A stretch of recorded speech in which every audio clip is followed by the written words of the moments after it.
امام مولانا شاہ نیاز اللہ 8ویں تقریر سماعت فرما رہے ہیں۔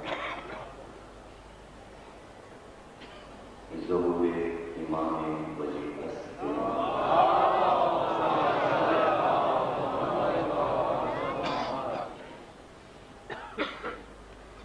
انسان کی زندگی اگر غور کرنا تو اللہ نے بامقصد بنائی، جس نے مقصد پہچانا کہ ہم کیوں جی رہے ہیں، ہمارے جینے کا مقصد کیا ہے، گویا اس نے اپنی زندگی کو قیمتی بنایا، اس کی زندگی بیش قیمت ہے۔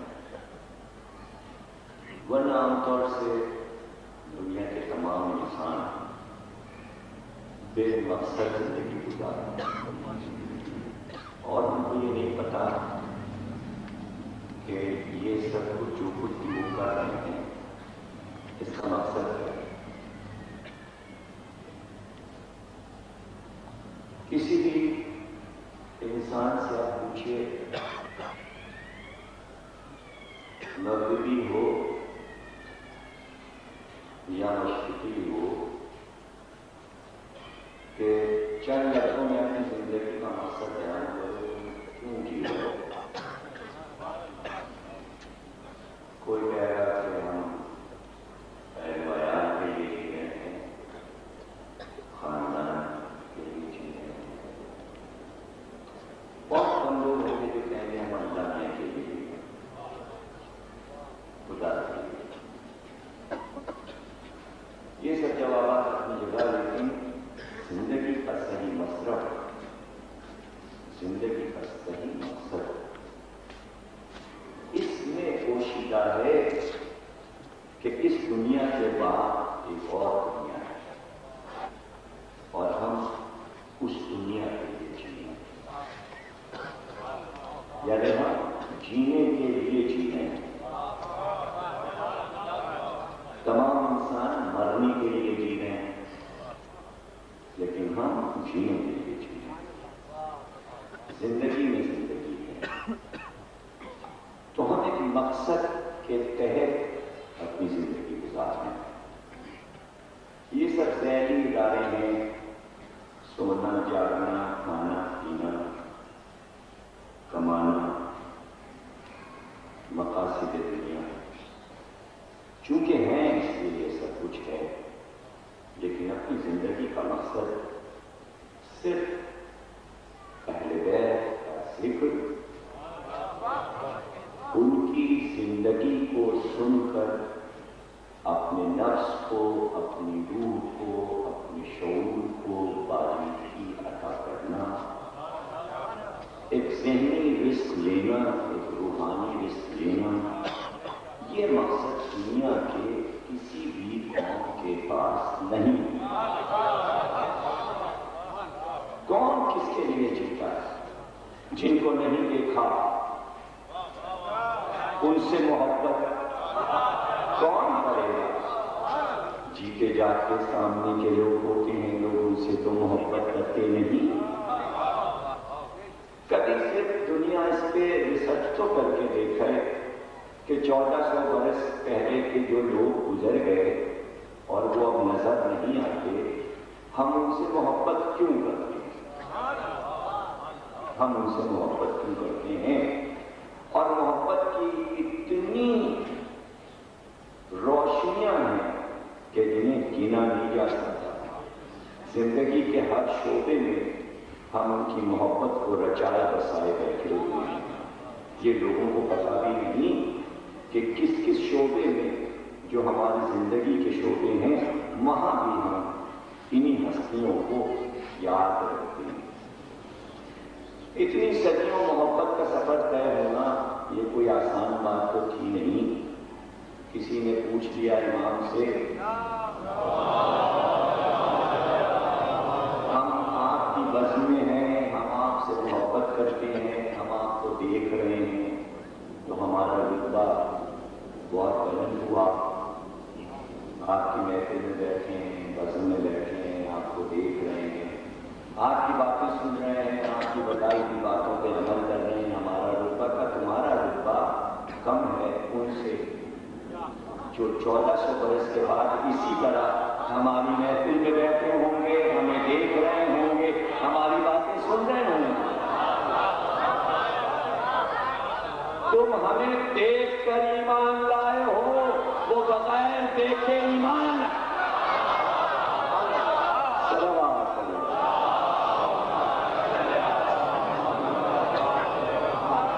تو دیکھیے کتنا اچھا یہ مقصد ہے کہ ہم کسی کا انتظار کر رہے ہیں، ہم کسی کا انتظار کر رہے ہیں.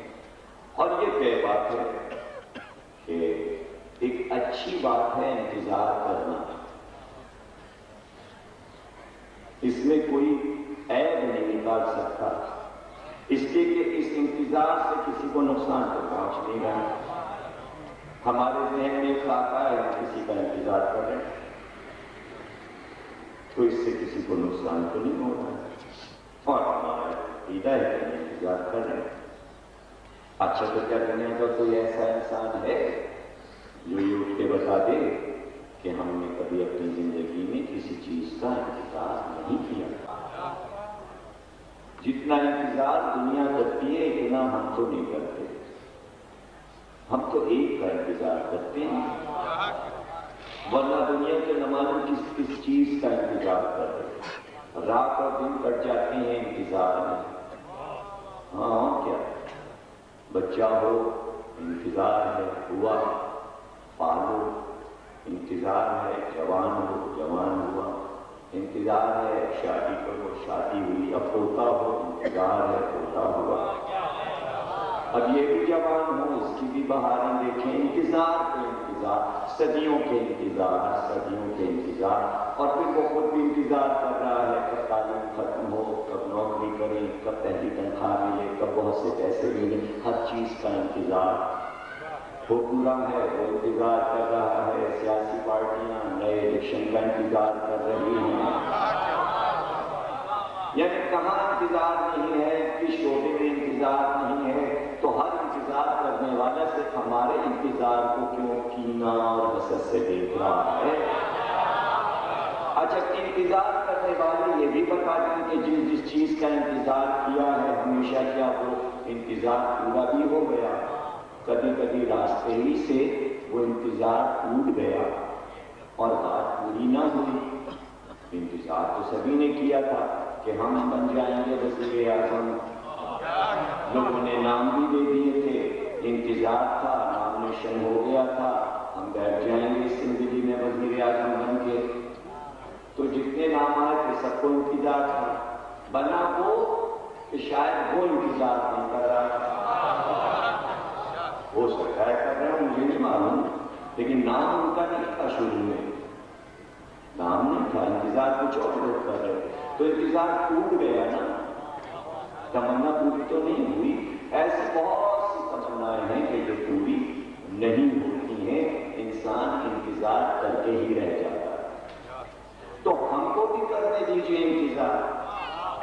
کیا ایک انتظار ہمارا بھی ہے، ہم منتظر ہیں کہ کوئی آئے گا، کوئی آنے والا ہے.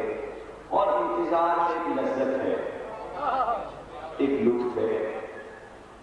اچھا دیکھیے وہ لطف جو ہے اگرچہ انسان انتظار کرتے کرتے مر بھی جائے تو اس لطف میں کمی نہیں آتی. ہم نے دیکھا ہے، صدیوں صدیوں کتابوں میں پڑھا ہے، انبیاء نے انتظار کیا، رسول اکرم کا انتظار کیا. اب آ جائیں تو یہ کہتے تھے اپنے بیٹے کہ تم سلام پہنچا دینا، یہ تحفہ پیش کر دینا. ہم نے انتظار کیا تو وہ لذت ختم نہیں ہوئی اس کی دنیا سے جاتے ہوئے، اس لیے کہ وہ امانت انتظار کی وہ نئی نسل کے سپرد کر گیا. اس لیے لذت میں کمی کیسے آئی؟ تو اب میرا بیٹا انتظار کرے تو وہ اس کا جو لطف تھا وہ ٹوٹا نہیں. اس نے کہا وہ آئیں گے، ان کا نام احمد ہے،